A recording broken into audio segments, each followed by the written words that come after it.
तो देखिए बात करते हैं कि 26 जनवरी 1950 को ही हमने क्यों चुना, उसके अलावा किसी और दिन को हमने क्यों नहीं चुन लिया।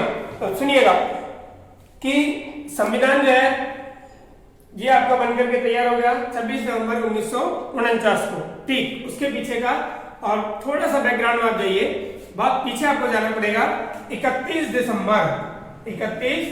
दिसंबर और 1929, 31 दिसंबर 1929 जब कांग्रेस का और अधिवेशन चल रहा था। कांग्रेस के जो मोस्टली अधिवेशन है वो दिसंबर में होते थे, तो कांग्रेस का अधिवेशन चल रहा था लाहौर अधिवेशन, और लाहौर अधिवेशन की और अध्यक्षता कर रहे थे पंडित जवाहरलाल नेहरू।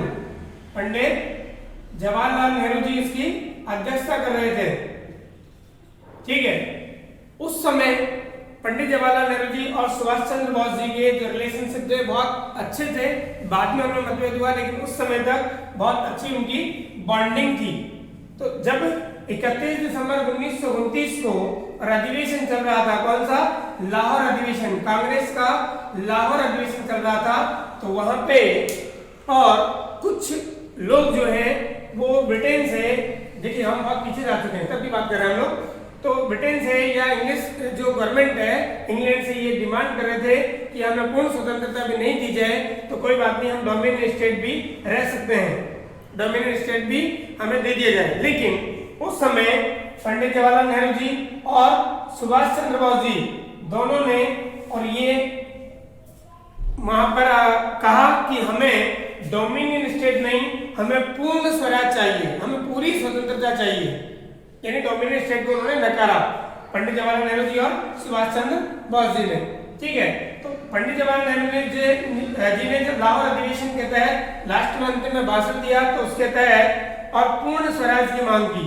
किसकी मांग की?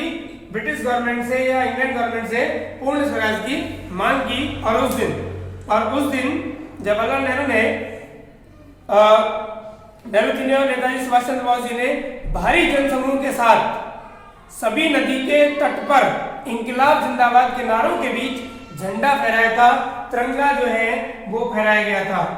ठीक है, तो उस दिन ये कहा गया कि हम, मतलब उसी दिन, कब? 31 दिसंबर 1929 का लाहौर अधिवेशन से ये घोषणा की गई कि हम 26 दिन बाद, आज से 26 दिन बाद यानी कि 26 जनवरी 1930 को, मध्य रात्रि की ये बात चल रही है जब ये झंडा फहराया जा रहा है, उसके बाद में कि अब से 26 दिन बाद यानी कि 26 जनवरी 1950 को हम अगले और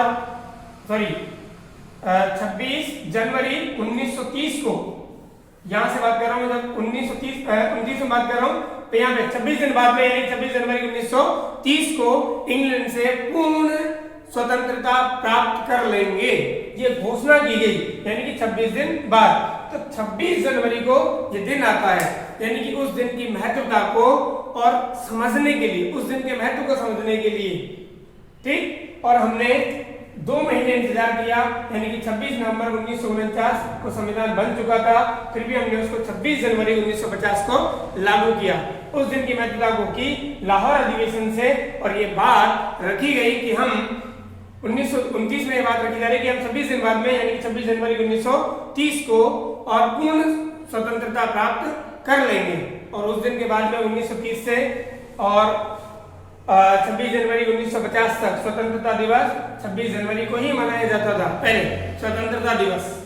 लेकिन अब उस दिन की महत्वता को समझते हुए हम 26 जनवरी को गणतंत्र दिवस मनाते हैं। और उस दिन एक्चुअलिटी में क्या हुआ सुनिएगा कि 26 जनवरी 1950 को हमारा संविधान का अनुच्छेद 335 जो है ये लागू किया गया। अनुच्छेद 335 जो है अंतिम अनुच्छेद वो लागू किया गया, जिसके तहत, उससे पहले हम क्या थे, मैंने पहले कहा आपको, हम डोमिनियन स्टेट थे, यानी हमारा राष्ट्रीय प्रमुख कौन है? ब्रिटेन का है। ब्रिटेन का जो स्टेट ऑफ हेड है वही हमारा स्टेट ऑफ हेड है, हमारा राष्ट्रीय अध्यक्ष है। लेकिन हमने उस दिन 335 एक्ट के तहत राष्ट्रीय प्रमुख का जो पद है उसको खत्म कर दिया, और हमारा राष्ट्रीय प्रमुख किसे चुन लिया गया? राष्ट्रपति को।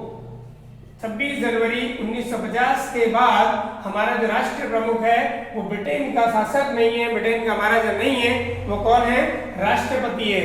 यानी कि अब हमारा हमारी जो पूरी पावर है वो हमारे राष्ट्र प्रमुख तक जो है वो हमारा ही होगा।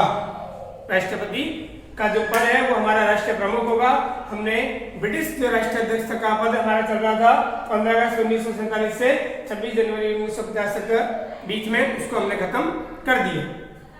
ठीक, तो इस दिन हम संप्रभु राष्ट्र बने। संप्रभु यानी कि राष्ट्रीय जो अध्यक्ष है वो भी हमारा होगा। याद है आपको, संप्रभु राष्ट्र हमने किसको कहा था, जहाँ पर सारी पावर हमारे हाथ में है और राष्ट्रीय प्रमुख भी हमारा होगा। तो 26 जनवरी 1950 के दिन ये हमारा राष्ट्रीय प्रमुख कौन किसको माना जाता है, राष्ट्रपति को माना जाता है। ब्रिटेन का या ब्रिटिश का जो राष्ट्राध्यक्ष होता है वो हमारा राष्ट्राध्यक्ष नहीं होता। उम्मीद है आपको ये तीनों दिनों की महत्वता समझ में आई होगी कि 15 अगस्त 1947 का दिन क्या है, 26 नवंबर 1949 का दिन क्या है और 26 जनवरी 1950 का दिन क्या है। आर्टिकल 395 आप पढ़िएगा, वो आर्टिकल लागू हुआ था एक्चुअलिटी में